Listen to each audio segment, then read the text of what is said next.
Awesome. Thank you so much for that, Kira. And hi, everyone. Thank you so much for joining us today for our webinar, Weathering the Storm 2008 and Now. We started this webinar series as a way to help our enterprise community respond to the global pandemic. We've had Bank of America share the Fortune 500 customer view, Bob Tinker from Mobile Iron talk as CEO and founder on how to refine go-to-market urgency. Technical sales leads from Snowflake, Datadog, and Tamer discuss tactical tips all the way from POCs to procurement. And that's why I'm so thrilled to have our guest with us today. As the former Executive Vice President of Sales at Tableau, she helped Tableau scale from 0 to $1 billion in revenue and managed over half of the 3,400 person global team. And during that time, weathered and survived the 2008 financial crisis. She's also on the board of companies like Fastly, Lucid, and Parity, and Even, and teaches go-to-market strategy at the Foster School of Business at University of Washington. So please join me in welcoming Kelly Breslin Wright. Thank you so much. It's great to be here. Just thank you for inviting me. Absolutely. So Kelly, before we even start, it's a workbench tradition to do an icebreaker. So can you share with us something that is not found on your LinkedIn? Let's see. I know a lot of people don't realize that I actually got my start in selling by selling educational books door to door. And this was something that I did in college. I actually spent my 4 summers while I was in undergrad selling educational books door to door. 12,000 families actually I talked to over those 4 summers. And that was character building, for sure. I just think that's so impressive. And I know this was in New Jersey, where it's really hard to get around without a car. I grew up in New Jersey. And I just think that says so much about everything that you've sold throughout your career. Awesome. So let's kick off that. Door-to-door salespeople, they have a lot of grit. Definitely a character building experience to sell door to door when people are slamming doors in your face. That's for sure. That's like the original sales. Awesome. So let's kick off then, even before 2008, if we can, and talk about 2005, when you joined as Tableau's 10th employee, first salesperson, 1 month before Tableau even launched version 1.0. Can you share a little bit more about the Tableau story? Oh, sure. Well, the interesting part about Tableau is I joined, as you mentioned, really, really early. I joined 1 month before Tableau launched version 1.0. And I actually had heard about Tableau through my personal network. And for many of you who are on this call, that's how you actually end up hiring a lot of those early hires. It's someone with the first degree of connection or someone that knows someone. And the funny part of it is it actually goes back to my days selling books. Many people don't know that, which was the connection for me to start at Tableau, because I sold books door to door during my summers at Stanford, and Tableau actually got started as a Stanford spin out. So it got started in the lab at Stanford, and people had said, when you're ready to hire your first salesperson, remember Kelly was that one that sold all those books door to door. And so I actually had friends who had been involved and who knew the initial founders of Tableau. And I was really just impressed by the mission that went all the way back to the very early days to help people see and understand data. And it really resonated with me as a former consultant, as a sales leader. I consider myself somewhat tech savvy and good with data, but I wasn't a coder. And I just found it was very, very difficult to be able to answer my own questions when I wanted to look at the information. And Tableau's early story was, it was founded by the Department of Defense, actually, had contacted Dr. Pat Hanrahan, who's one of the 3 co-founders, and he is a highly decorated computer scientist. He was also one of the first employees of Pixar Technology, the movie company. You go to his house, you see he has 3 Academy Awards for his work in digital graphics and visual animation. And there was this question of, hey, Pat, you've done so much in the world of data graphics and visualization, and you help solve one of the key problems of the world. And that is, how can people answer questions of their data? And that was the impetus to how Tableau got started. Very much resonated with me. That's amazing. And we were chatting before this about how now at business school you teach go-to-market, right, and go-to-market strategy. And you'd share that Tableau actually started as a land and expand business model before then really leaning into the traditional enterprise sales force.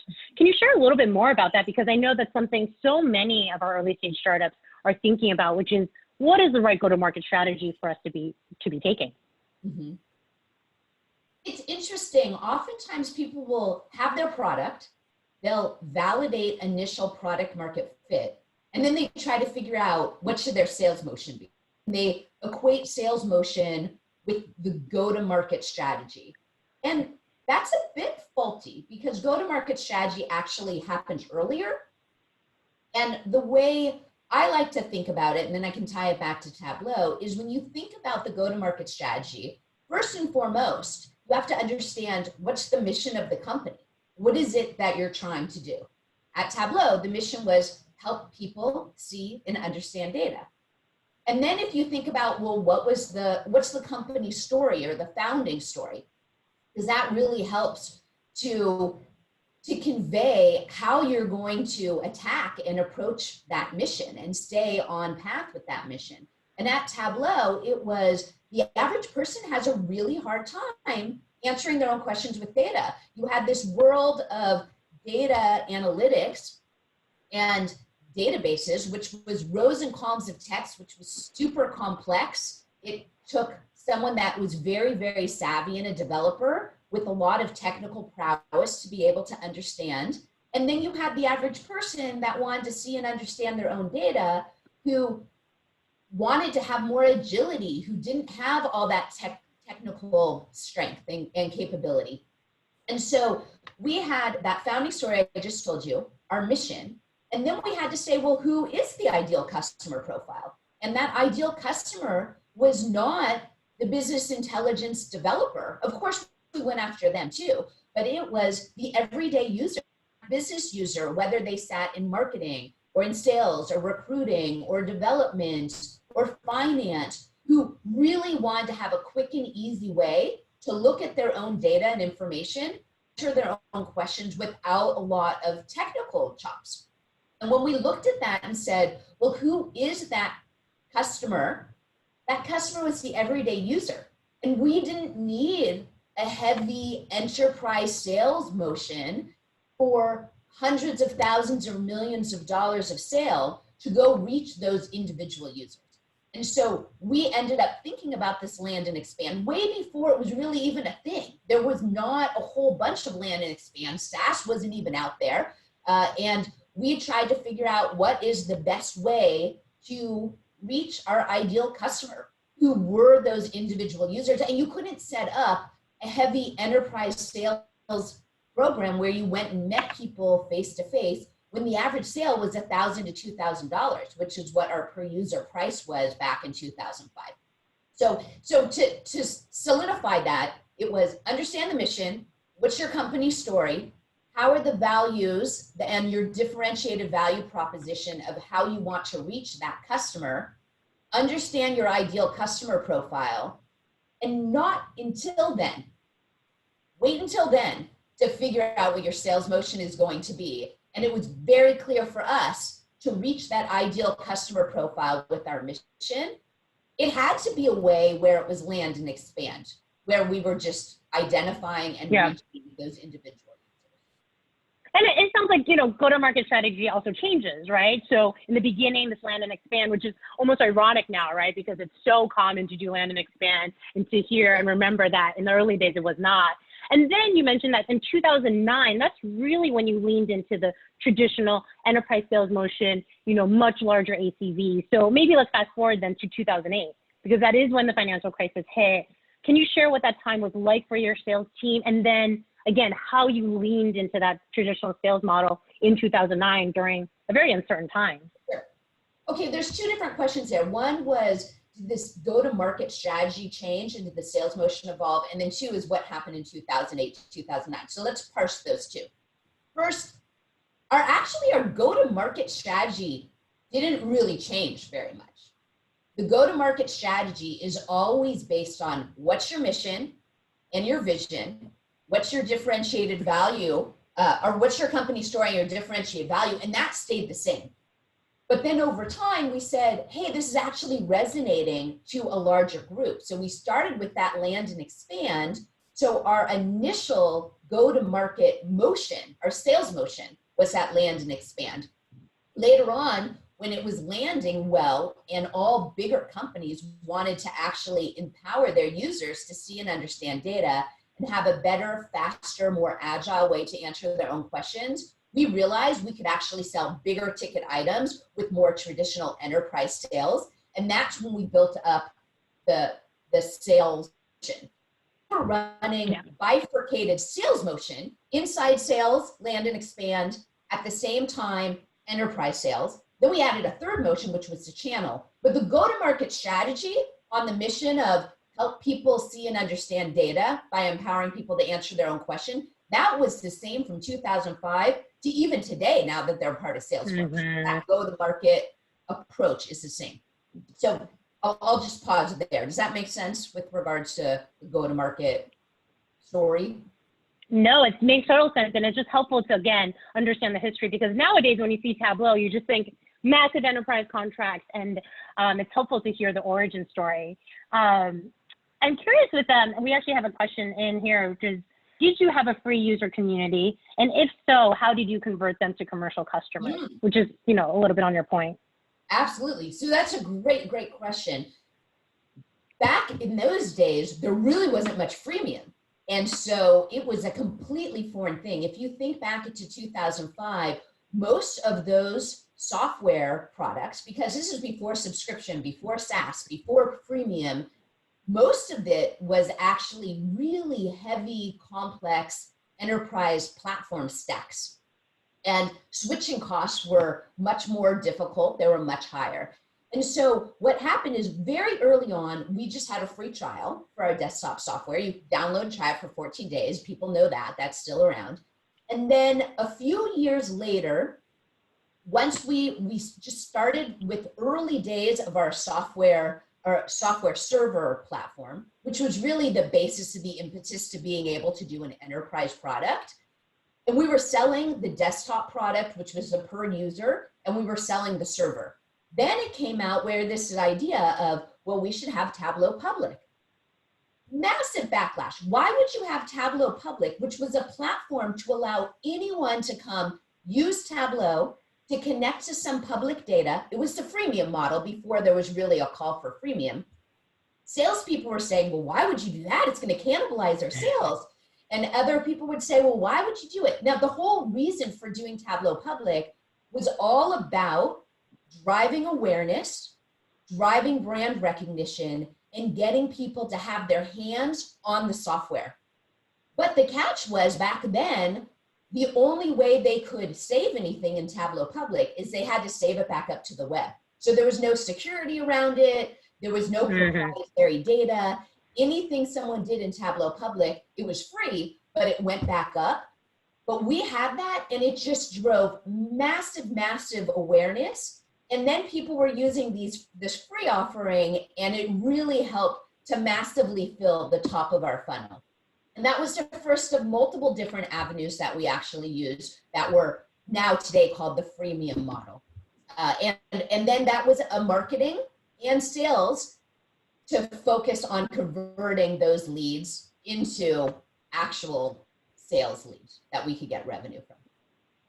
That's great. And so back to my question around 2008, right? I'd just be so curious, by that point, Tableau was 3 years in, you're still relatively early, right? How did you and your sales team weather the financial crisis?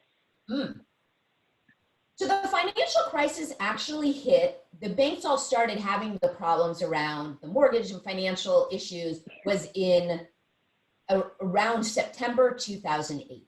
In 2008, we're still cranking away. Like 2008 and went well, Q4 of 2008 went really well. And we didn't really start feeling it much until Q1 2009. So very similar to the crisis today, it lags. the pipelines and the impact lags, because you'll have things, companies don't realize how bad it's going to be. So Q4 was fine. And then Q1, we thought, okay, well, how is this going to happen? It's the worst financial crisis of our lifetime, or what it was back then.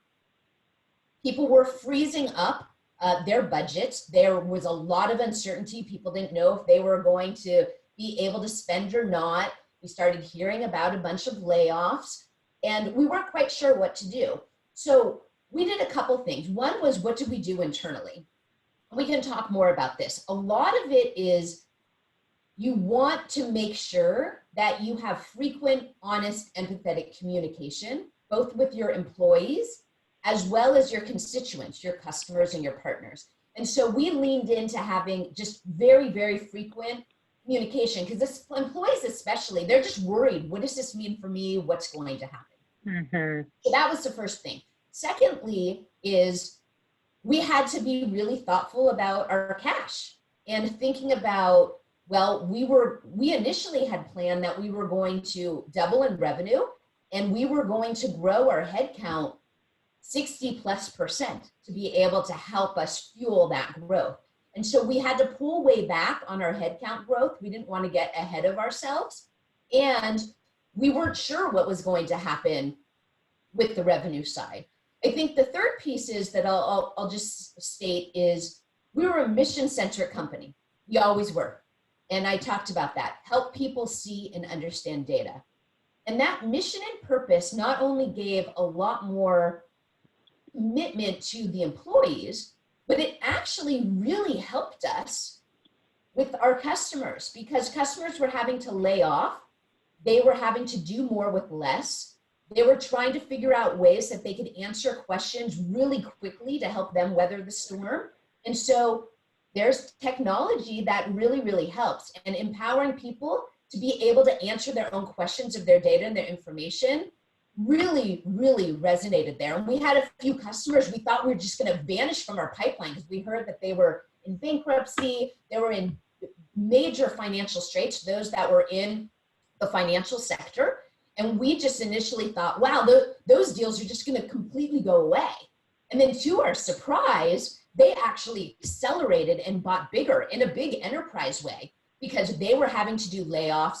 They were being really scrutinized by the feds, and they needed to really make sense of their data with very few resources very quickly. And they felt like they could be much more capital efficient and faster at navigating the storm by using and tapping into Tableau. So those deals actually came through in a bigger way. So you never know. You have to think about all the different permutations of that. I think that's such a great point. You know, right now, I think so many companies are afraid to go after travel, right? Some consumer brands for all those reasons. But it sounds like, especially during 2008, there were some government entities, like you said, who you were sure were going to go into bankruptcy, were not going to be a customer, and they actually expanded. So just to double click there, so it sounds like some of those were already existing customers. Did you have to go outbound to search for them? Were they inbound? It just gives good color. Yeah. Well, so many of those existing financial customers. So we had run a land and expand playbook, and during the crisis, to completely pivot your whole go-to-market strategy and approach, that's something that's hard to do. So we ended up just saying, we have a land and expand, and this meant one of two things. How can we really understand who that ideal customer is, who cares about answering their own questions of their data, and maybe those who their understanding their data is even more important now than it ever would, and be able to really focus our attention on those ideal customer profiles that had even a higher propensity to buy, given that situation. The second piece was, and this is really true for in this current crisis, is oftentimes, especially the smaller companies, are always thinking about net new customer acquisition. It's a bit hard to be calling brand new customers right now, unless your value prop really, really lands in terms of helping them to weather the crisis. People don't want to answer and have vendors pushing their wares right now when they don't even understand how they're going to make it through tomorrow and take care of their own employees and own customers. So there is a little or a lot of a double click that happens with your existing customers. How can you make them really successful? How can you continue to engage them? How can you help to expand them by making them very successful? So many companies now, and that happened back in 2008 too, are thinking about, well, does it make sense to maybe repurpose some of the SDRs where they're focused on net new pipeline and leads at the top of the funnel to help them to focus on your best and your existing customer base to make them really successful so you can maybe retain them and then also expand them. So there's a lot going on of navigating those angles too. That's really helpful. And it sounds like, you know, even in 2009, you did have to revise your plan, but even as a result of that, almost everyone did hit plan, and it sounds like you did repurpose some of your SDRs, right?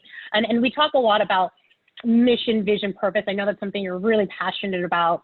I think there's a tendency during times like this when it's very uncertain for especially SDRs and account execs to want to do lots of activity, right? Send lots of emails, do lots of pings. And we all know that more activity doesn't always mean traction, right? Or progress in the right way. So can you just talk a little bit more about how, especially Tableau, tactically speaking, was able to turn on storytelling? I think that's something so many enterprise startups think, oh, that's a consumer thing to do. You know, we're enterprise, but I know you actually think otherwise. Yeah, absolutely. Okay, there's a lot in there. So to tease that apart a bit, first to go back to 2008, with Tableau, we did end up having to restate our plan. We initially had planned to grow about 100%. And then that year, we ended up growing about 40%, which while we were in it, we just felt like, oh, we're slowing down so much. Now, in retrospect, most companies were doing huge reductions of everything. Like they actually slowed down or even went negative and had negative growth, and we grew quite a bit. So I think if you can find the right message that really resonates, you might have to slow down, but I think we found a way to make it, to be able to really help with our productivity and help to tune our messaging and be much more efficient with what we had. So we did a lot of learning there while we were still growing. And it turned out that we restated the plan, but then we overachieved our restated plan by the end of the year. So everyone exited 2009 actually feeling very good, even though it was painful, even had a bit of a reduction in staff at the beginning of 2009. So that's in terms of that crisis.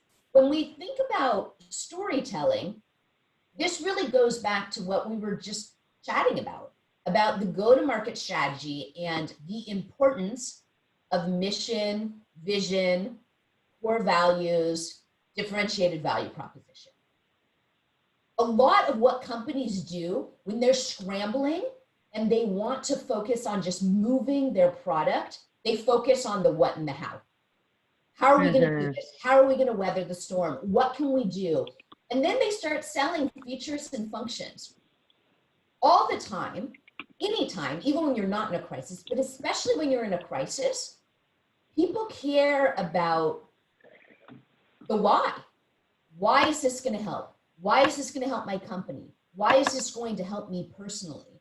Why is this going to help my other customers? And then what is the purpose? Super important for employees to feel that sense of purpose connected to the company. Super important now, we're hearing about stakeholders, whether they're investors, customers, partners, everyone that's out there is very interested in this purpose. And the millennial talking about this is really helping this whole initiative. So if we go back to what does this mean right now, this founding story or the purpose and the why of why you even exist becomes even more important. Because as companies are being much more careful about how they spend their money and how they engage, they're going to want to be engaged with companies and vendors who they appreciate the way that they're doing business. They think they're going to be helpful and they can really understand the why. And so we really leaned in at Tableau to talk about why it is important in this day and age to help people see and understand their data. We told the customer stories, why customers were actually being more efficient, why people were feeling a better sense of connection to their workplace and to their everyday jobs when they were empowered, especially in such tough times. And that storytelling becomes critically important. That's such a good reminder, like I said, for all B2B companies, especially right now. A few questions came in. Companies, everyone. For everyone and always, yes, even beyond this crisis. So a few questions came in. I think this was back to when you were talking about knowing when to turn on different parts of different channels, right? So going to turn on inside sales and then having the public model. How do you know when you're ready to turn on a new phase, right? And even someone said, hey, it feels a little bit like chicken and egg problem, right? Like it's hard to know which one to do first, or you do them simultaneously. So how do you test that and get the signal? Yeah. In building a business, so many things are a chicken and an egg, because if you had this information, you'd know how to do. So it's always this trick, and this balance of always using data, but then not ignoring your gut as well. But let's see if I could try to make it a bit more tangible rather than talking about the theoretical. So for instance, let's go back to Tableau. I talked about how we were this land and expand. And that land and expand landed the right way with our ideal customer profile, where the ideal customer profile were these individual users. And these individual users were very horizontal. They were across every sector, across every industry, across all kinds of department, all kinds of job roles. So that made it very clear we needed to have a horizontal land and expand, one-to-many type of motion. And our product was $1,000 to $2,000 back then. So you can't really support a heavy enterprise motion and send people out for a $4,000 sale, which was what the average order size was. It was very small. But then as things progressed, two additional things happened. One was companies ended up saying, hey, our old school antiquated way of business intelligence, where we have a team of 50 people sitting on a floor, crunching all the numbers, piping out all these KPIs and dashboards, which then thousands of legions of workers across our big enterprise would, if they had a question, they'd look at the dashboard, and the minute they had a follow-on question, they had to get in a queue, in a line, submit their change request to this whole group, and then wait days or weeks or months or quarters to get their answer. And then once they got their answer 3 months down the line, their question was passed, right? A marketing person saying, well, what do I do about my leads today? Or a sales leader saying, what do I do about the pipeline?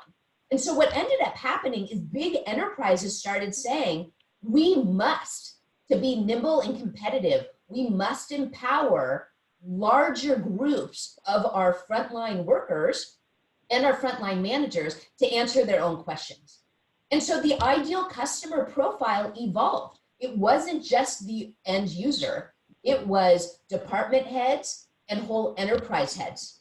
And so that's when it gave us the indication is we knew the ideal customer profile had evolved, and that profile supported an enterprise sales motion. And so you were hearing that from your customers then? You're directly from your customers, you're realizing, hey, this is changing, this is evolving. Got it. Well, I think it happens two ways. Yes, there was pull from the customers, but sometimes, I talk all the time about, we also want to be challenger sales, right? The old school way is all about relationship selling, and that's still important, but it's kind of dying on the vine.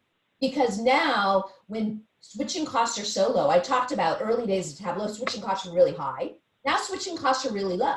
People buy a quarter at a time, a year at a time. There's many different options. It's very easy to switch. So in order to be able to engage in that way, you want to be able to be a thought leader.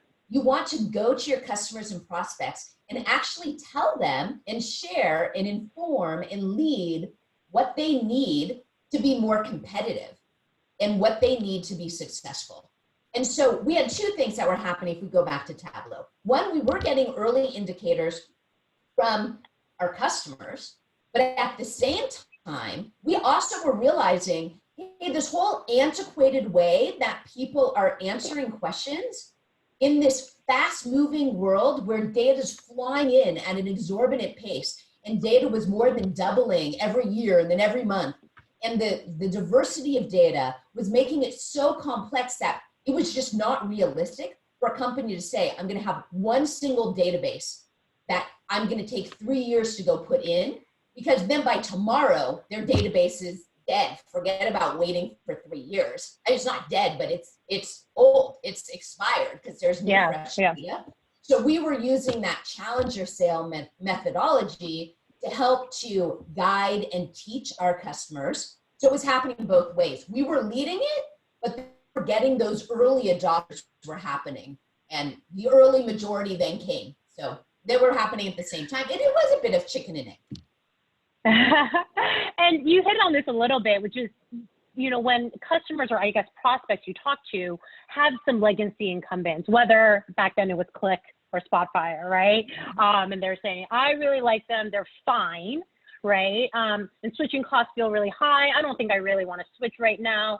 I think that's still a lot of what our enterprise startups face, right? They still are selling against oftentimes a legacy incumbent, not very good solution.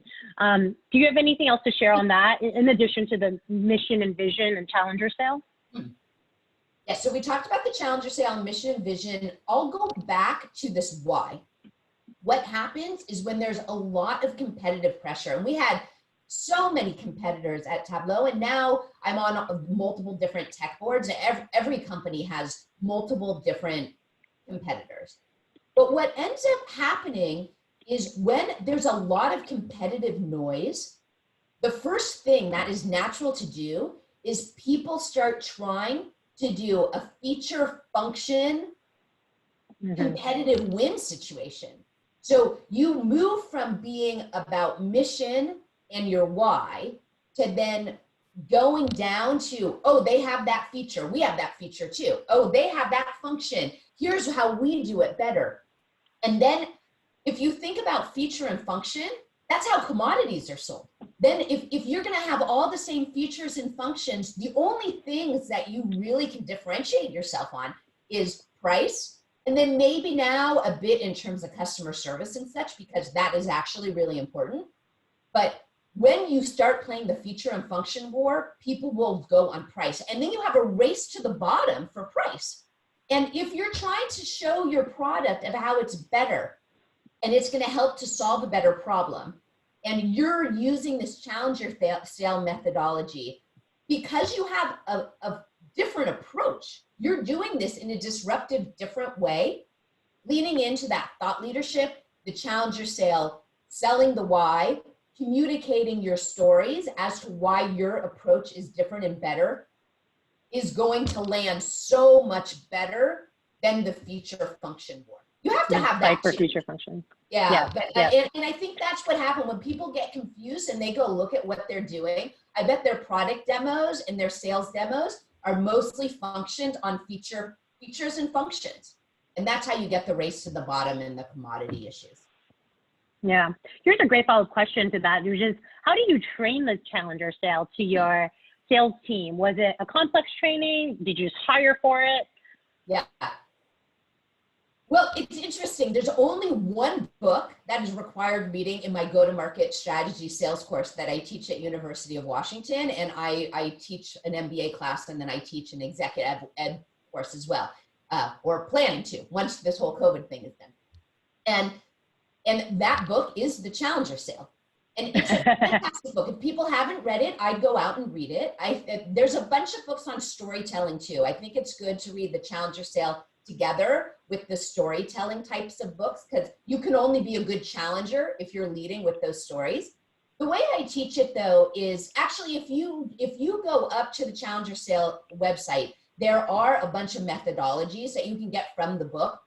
We actually had a trainer that came in and did all of our trainers not all our trainers, all our salespeople at Tableau. We did a couple different training. Many sales training focused on all this enterprise solution selling, customer-centric selling, spin selling. In my opinion, although those are valuable, they're really focused on the old school way of enterprise selling. They're very relationship focused, which I've talked about is good, but it doesn't really provide tons of thought leadership. It's more hearing what the customer wants and then feeling out how to spin and sell your wares in that way, not being the thought leader, which is so critically important. So at Tableau, we did two different things that were very different approaches. And actually, I talk about this a lot in my advising and in my board work, is the challenger sale, super important to teach people about those different profiles of a salespeople and how people can really think more about challenging the status quo, leading the prospects and customers to their promised world. And if you do this in the right way, you're mapping your mission and your story with your differentiated value proposition. And then you're spinning that challenger approach. So if you challenge the prospect's way of thinking and they agree, where they've landed is that they really care about your value propositions and your why makes a lot more sense. So that's the first. We trained on the challenger sale. The second is sales is really all about storytelling and the people who are in communication. Those salespeople who are the best communicators, who can convey their thoughts, often in stories, are going to be the ones that everyone gathers around that salesperson they want to hear. That they think that they're actually the most interesting, the most memorable, and they sell the most. If you go look at your sales teams, the ones who are the best sellers are often the best challenger storytellers. Thus, it's important to do storytelling, communication training, and sales training, because the best communicators are the best sellers. It's a different approach than traditional solution selling, in my opinion. I love that. I love that. And so that's very much around the mission, which again, you said stayed true the whole time. Downturn or not, you know, the Tableau mission stayed very true. Did your product change a lot though during the downturn? This is one of the questions that came in. How did the product evolve during the downturn, and how should folks be thinking about product changes during the COVID crisis while still remaining true to the mission? That's challenging because you do want to make sure you're remaining true to the mission. Now, I'll tell one thing what not to do, then I can talk about what to do. Oftentimes, people are so worried about revenue. They have their mission, they have their product, they have their long-term goals, and then they get so worried about revenue. Someone will come in and say, hey, I'll pay you a couple $100,000 or 50,000 or $1 million, whatever your average order size is, something that is a multiple of that. If you go and create something that's a little special, it's a little off what your product is. And companies get so worried about that short-term revenue that it's very, very easy to take the bait and to go build your product, redirect a whole bunch of product resources and developers to go win that one sale. So now you've got this one sale and you've completely moved off track. And so what we tried to do is we always tried to say, we have to be even more tied into our mission and our vision to make sure that our story is resonating and we're being true to who we are, because we have less resources. We have to be even more diligent about staying on this path.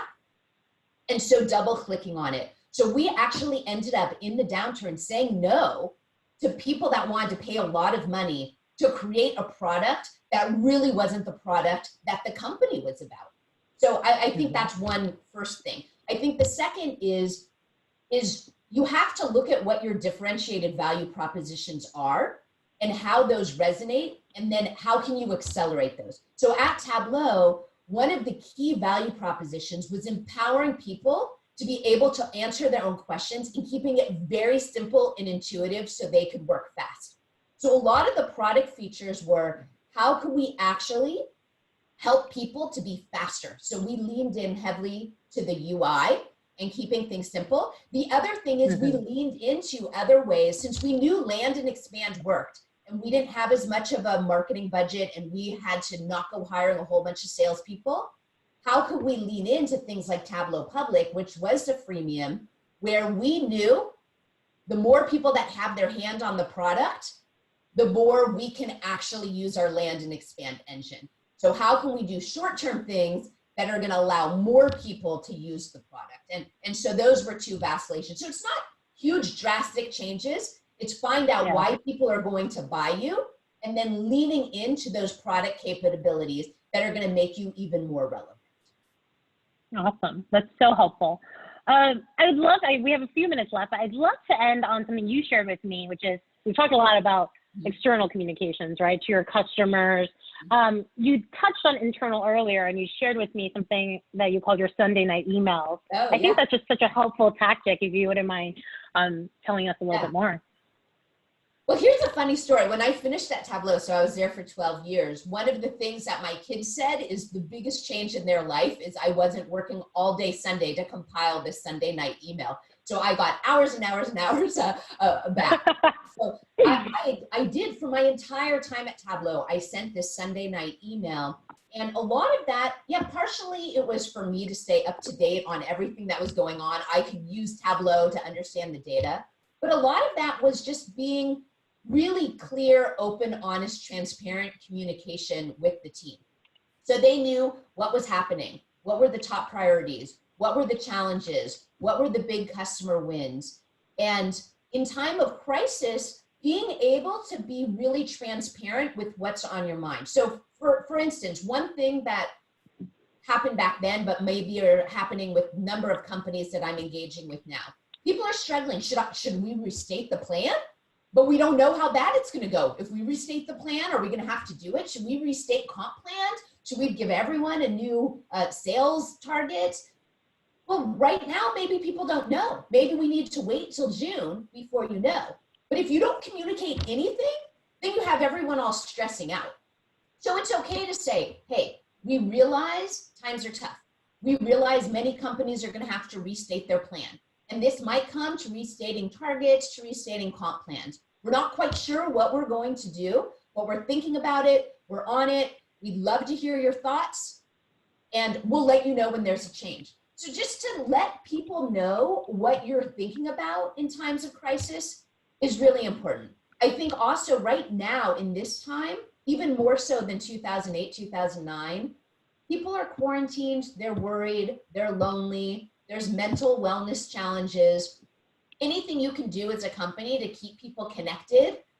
I've heard all kinds of interesting stories, whether we've all heard the cocktail hours, I've heard CEO story time for the kids, I've heard all different volunteer efforts, I've heard master classes by the company, all different kinds of things just to keep people engaged and fresh and connected as part of the empathetic communication. Awesome. Well, with that, I actually have 3 last rapid fire questions to go through right before we wrap. Okay. So the first one is, what are you reading right now? What am I reading? I'm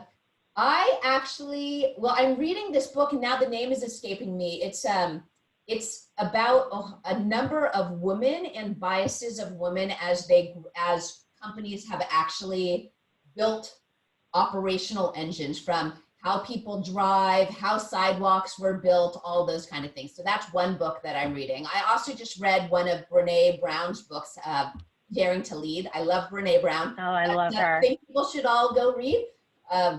So those are the 2 books that I... Awesome. I'll follow up on that first book. That first book sounds really interesting. I have a vague sense of which one that is. What's helping you cope with working from home right now? What is helping me cope? I'm doing quite a few different things right now. One, I'm a big yogi, believe it or not. So I try to do yoga every single day. I'm taking walks. I like to get my over 10,000 steps a day, and it's nice to get out in nature, even if it's just walking around the neighborhood.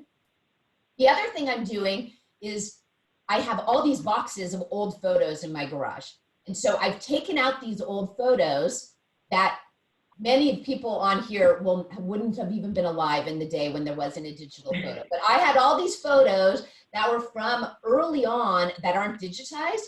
And it's been fun as I take pictures with my cell phone to digitize them, because it's keeping me connected of people from elementary school, high school. I'll take a picture and I'll find their address if I'm gonna snail mail them or a text. And I get connected. Awesome. And so I'm reconnecting with tons of people from all different stages of my life. I love that. That's amazing. All right. Last but not least, what's the number one thing you wish you had known earlier in your career? I'd say always remember that it's you that are in control of your own career. Oftentimes people think it has to do with their boss or their company or whatever path and what doors are open. But you have to remember, especially even right now, you are in control of your career and of your path. It's just the same way of you're in control of what you're going to do through this COVID time. You can make your own choices. And I knew that conceptually early on, but I think it's important to say, hey, follow your passions. If you're super passionate about a company and the people you want to work with, then go work there. If you aren't passionate, then you can say, I'm going to leave and I'm going to go somewhere else. So just always remember that your career choices are yours and only yours to make. And so make those choices so that you can have the best career based on what you want to do. Awesome. Well, huge thank you to Kelly for all of your tactics, but most of all for your stories today, right? It's so important that times like these, stories are so important. Stay safe and healthy. Yeah, and if you'd like to follow Kelly on LinkedIn, she's speaking actively on podcasts and at conferences like Outreach Unleashed next week. So check that out. And we'll have many more of these Workbench events coming up with our focus on enterprise sales and go-to-market. Sign up for our newsletter at workbench.com to get those updates. And check out our Enterprise Sales Guide COVID edition, where we've been collating all these top sales tactics and stories from enterprise founders and revenue leaders out there. So with that, many, many thanks, everyone. Thank you, Kelly. And please stay safe, everyone. Thank you.